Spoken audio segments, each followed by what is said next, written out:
SA naman po nagbabala hinggil sa hindi otorisadong paggawa ng kopya ng national IDs. Para sa detalye ng balitang yan, kasama natin Idol Juana De Vera. 104.7 IFM Report!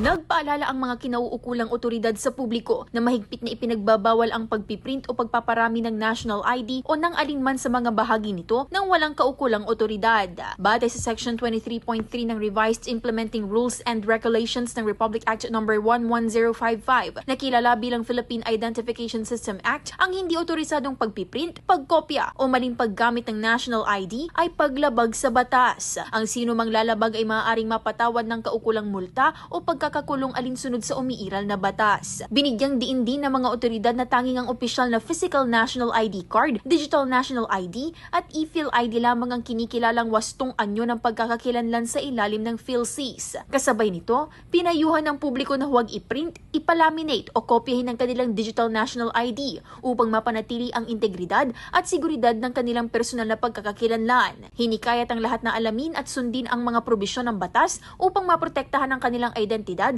at maiwasan ang anumang paglabag na may kaakibat na parusa. Samantala, batay sa pinakahuling datos ng Philippine Statistics Authority or PSA, may higit 2 milyong rehistradong national ID registrants sa Pangasinan. Katumbas ito ng humigit kumulang 87.65% ng tinatayang populasyon ng lalawigan. Kasama mula dito sa IFM Dagupan, ito si Idol Juana De Vera, Tatak IFM. IFM News. IFM News. IFM News.